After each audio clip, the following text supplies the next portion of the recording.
It's time to meet the cast of the 1986 animated feature Transformers, the movie. Considered a classic by the generation of kids who grew up with it, Transformers the movie introduced us to many new Autobots and Decepticons, but not without making us say goodbye to some of the ones we knew and loved. 1986, the one with Orson Welles, and I'm dying in it, and Frank is hovering over me as I'm gasping through these horrible lines that tell me, there go my car payments. And I finish this thing choking to death, trying to do the best I can. Frank will just look over and say, "Are you gonna do it like that? Are you really gonna do it like that?" Peter Cullen would exit as Autobot leader, passing the Matrix on to this young hotshot, Hot Rod, who would ultimately become Rodimus Prime, both voiced by Judd Nelson. If you're gonna ride, Dano, ride in style. Nelson is best known for his role in The Breakfast Club, including this iconic image that recent Transformers fans may recognize. Nelson's career has seen him play a gangster-busting cop in New Jack City. See, you don't have to like me. I don't even know if I like you. And in the first 3 seasons of the 90s sitcom Suddenly Susan. Season 4 would see the cast revamped, with Nelson out and Eric Idle in, though fans of this film may better know him as Wreck-Gar. Eliminate even the toughest stain. But most people know him best as a member of Monty Python's Flying Circus. Now to me, that's nuts. Just like you probably know the voice of Ultra Magnus, I can't deal with that now, as the voice of Unsolved Mysteries. Join me.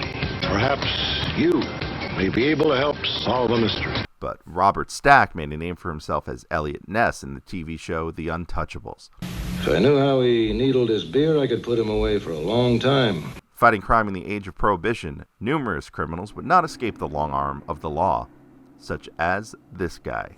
I wasn't going to let him hurt you, Mr. Z. Recognize him? You probably know him better like this. That would seem logical. Mr. Spock himself, Leonard Nimoy, joined the Transformers franchise playing the new Decepticon leader, Galvatron. Coronation Starscream? This is bad comedy. Also making several appearances on The Untouchables, Norman Alden played Kranix, an alien from the planet Lithone.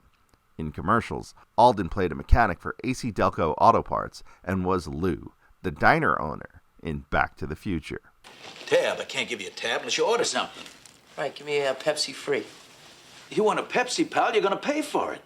Stan Jones spent the early part of his career in character roles, but spent his later years as a voice actor, taking on the role of the Decepticon Scourge. But remember, we belong to him. Jones also voiced 2 of the Cadillac Cats on Heathcliff, Wordsworth, and Riff Raff.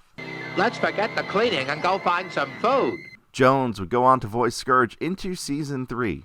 Also joining the cast full-time was child actor David Mendenhall as Spike's son, Daniel Witwicky. Transform! Mendenhall had a number of on-screen roles in the 80s, playing Sly Stallone's son in the arm wrestling film Over the Top, playing Mary Lou Henner's son on the TV series Taxi, and in a very special episode of Different Strokes, First Lady Nancy Reagan warned kids not to use drugs, particularly at the school where Mendenhall's character was slinging pills. Well, one takes you up, and the other brings you down. Got anything for around the mezzanine? The final new cast member to carry over into Season 3 would be the fast-talking John Moschitta Jr. I'm putting you down to deal with Dick. Dick, what's the deal with the deal? Are we dealing? We're dealing. David's a deal with Don, Dork, and Dick. Dork, it's a deal with Dave, Dick, and Dave. Moschitta took his world record speed talking to the big screen to voice the aptly named Autobot, Blur. What about me, Magnus? What about me? I can help. I want to help. What about me? You may also know Moschitta as this guy. This is the Micro Machine Man, presenting the most midget miniature motorcade of Micro Machines. Each one has dramatic details, terrific trim, precision paint jobs. Moschitta was clocked at 586 words per minute when he set the world record, but some phrases can still get the better of him. Rubber baby, got him! I can say Peter Piper, Peter Piper, Peter Piper, Peter Piper, Peter Piper, Peter Piper, Peter Piper, Peter Piper, Peter Piper, Peter Piper, but rubber baby buggy buggies get me. And of course, a number of Transformers voice actors took on new roles in the film. Frank Welker added another robot to his resume, the rhyming Wheelie. Really safe, I'm friends today. Susan Blue landed the role that would define her Transformers career as Arcee. Then you probably probably didn't understand the situation. Neil Ross would play the triple changer Springer. I got better things to do tonight than die. Roger C. Carmel would play Cyclonus, as well as the Quintesson leader, while Regis Cordic would take on the role of the Quintesson judge. Innocent. Also introduced in Transformers the movie, the grizzled Autobot veteran, Kup. Turbo rubbing, young punk. I'll straighten you out yet. Kup would be voiced by Lionel Stander, famously of the TV series Heart to Heart. More importantly, Stander was one of many actors and television professionals blacklisted during the Red Scare of the 1940s, 50s, and 60s. Lastly, in his final role, Orson Welles played the planet-eating deity Unicron. I have summoned you here for a purpose. Welles is best known as the star and director of Citizen Kane, one of the most critically acclaimed films of all time. Rosebud. In his final years, Welles found work doing commercials for things such as champagne. The French champagne has always been celebrated for its excellence.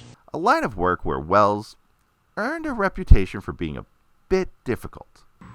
You emphasize a bit in July. Why? That doesn't make any sense. Sorry.